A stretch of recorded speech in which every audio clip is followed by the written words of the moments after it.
Hey everyone, welcome to Faster on Friday, a video series all about the gear that can make you faster on race day. Today we're talking about your bike tires and why you're probably using the wrong ones. There are literally hundreds of bike tires on the market, and chances are good you're using just whatever came on your bike or whatever your bike shop sold you. But not all tires are created equal. Let's look at some data to show you what I'm talking about. First, Aerocoach. They tested 34 different tires at 45 kilometers per hour, and they found a 31.8 watt spread between the fastest and slowest tires. Tom Anault over at Blather About Bikes, basically friction facts for bike tires, he tested 88 different tires at 40 kilometers an hour, and he found a 48 watt spread between the fastest and slowest. Finally, rollingresistance.com, they have tested 92 different tires at 28.8 kilometers an hour, and they have found a 33 watt spread between the fastest and the slowest tires. Now, not all the data matches exactly, but it presents a really clear picture as to there being really great tires for racing and not so great tires for racing. Here's where things get complicated. It's impossible to predict exactly how many watts one tire will save you. And that's because there's a whole host of factors. So even among the three data sets that I presented, looking at the exact same tire, let's say the Continental 4000 S2, all three data sets don't have the exact same wattage for that exact same tire. Aerocoach reports 29.6 watts, Blather reports 31 watts, and Rolling Resistance reports 25.8 watts. This doesn't mean that the data is bad. The data is still really good. The problem is, it's complicated. Rolling resistance of tires is highly dependent on several factors. The biggest one being how fast are you going. But it also depends on what sort of tube you're using, what's the temperature outside, what sort of pressure do you have in the tire, are you running 23s, 25s, 28s? All of these things will have an impact on how many watts it takes to overcome rolling resistance.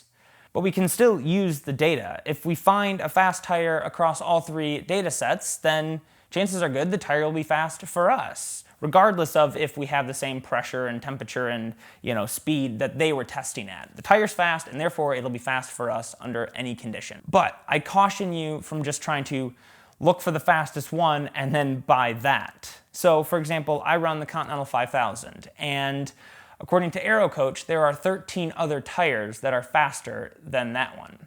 But I'm not going to be using any of those. I don't care how many seconds a tire is going to save me on race day. If I get a flat, it's worthless. And that's the trade-off. The fast tires usually don't have very good flat protection. All right, this is where we have to get a little nerdy. So I brought my science glasses. So as we're riding along, the front part of our tire, the part that's making contact with the road, that's being compressed. You can think of it as like the road pushing on the tire.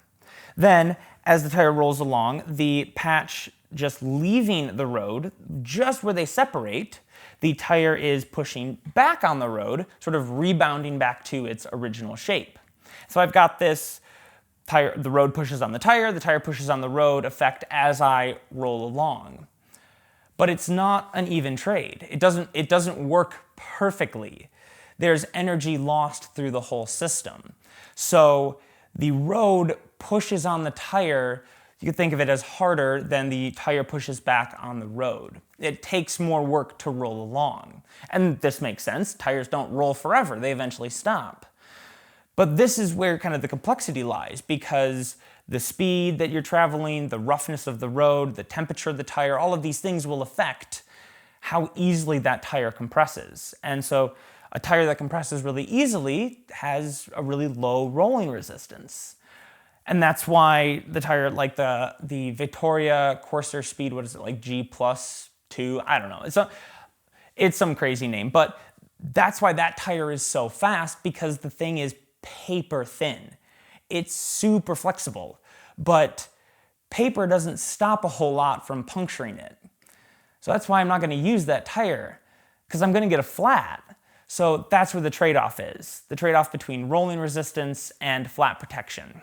All right, now for those of you that are just writing in the comments, just tell me what tire to buy, Here you go. Like I said, I run the Continental 5000. I run it tubeless, and if you can, I would suggest you run it tubeless as well. Either that or just use latex tubes. There you go. There is your recommendation if you just want a fast tire that has good flat protection. Otherwise, I would suggest you go look at all the data. I'll link it all down below and find something like one of the top 15 or top 10 tires that gives you confidence. Confidence that you're not going to get a flat on race day. There's nothing worse than doing a race and just constantly stressed that you're going to get a flat. So find something that gives you that confidence that you know is going to work for you on race day. And as long as it's one of the top 10, top 15, it's going to be really fast as well. But let me know what you think. What tires do you run on race day, or have you never even thought of it? I suspect most people don't even realize that there are faster options out there.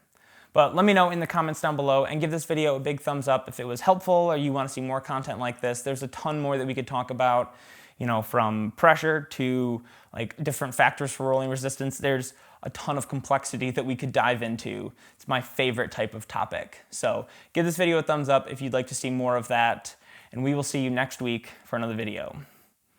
Bye.